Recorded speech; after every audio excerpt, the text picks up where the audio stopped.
হয়েছে। আমরা আমাদের বিদ্যালয় মাঠ দখল মুক্ত চাই। আমাদের বিদ্যালয় মাঠটি কাগজে কলমে আমাদের হলেও তা আমাদের না। আমাদের বিদ্যালয় মাঠে খেলতে হলে আমাদের ভয়ে ভয়ে থাকতে হয় কে কখন কি বলে। বর্ষাকালে আমাদের বিদ্যালয় মাঠে এক প্রান্ত থেকে আরেক প্রান্ত দেখা যায় না।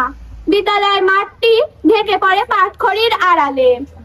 শীতকালে এলাকাবাসী স্থানীয়রা আমাদের বিদ্যালয় মাঠে ধান, গম, ভুট্টা ইত্যাদি শোকায়। তারা বিদ্যালয় মাঠে তাদের গরু, ছাগল, গৃহপালিত পশু বিনা বাধায় ছেড়ে দেয়। বিদ্যালয়ের আঙিনার ভেতরে যে গাছগাছালি আছে তা তারা খেয়ে নেয়। বিদ্যালয়ের কোনো সুষ্ঠুভাবে পরিচালনা তারা হতে দিচ্ছে না। আমাদের মাঠ আমাদের অধিকার। আমরা আমাদের বিদ্যালয় মাঠ ফেরত চাই।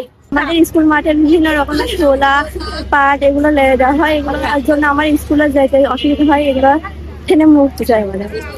যেমন খালি পায়ে খেলাধুলা করি তখন আমাদের পাটকাঠিতে আমাদের পা কেটে যায়, রক্ত বের হয়, আরো অনেক নানান ধরনের সমস্যা হয়। এই জন্য আমরা প্রতিবাদ করতে এসেছি। আমরা সমাধান চাই।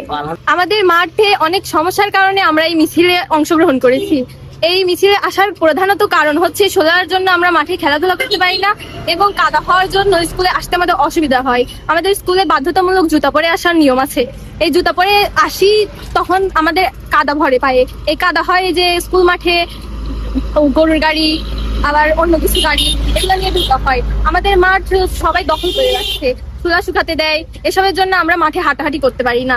আমরা চাই যে পরিষ্কার পরিচ্ছন্ন মাঠ আর ডেঙ্গু মুক্ত পরিবেশ। এই পাটের জন্য আমাদের ডেঙ্গু হচ্ছে। ডেঙ্গু রোগের কারণে আমরা রাজশাহী হাসপাতালে পর্যন্ত গেছি।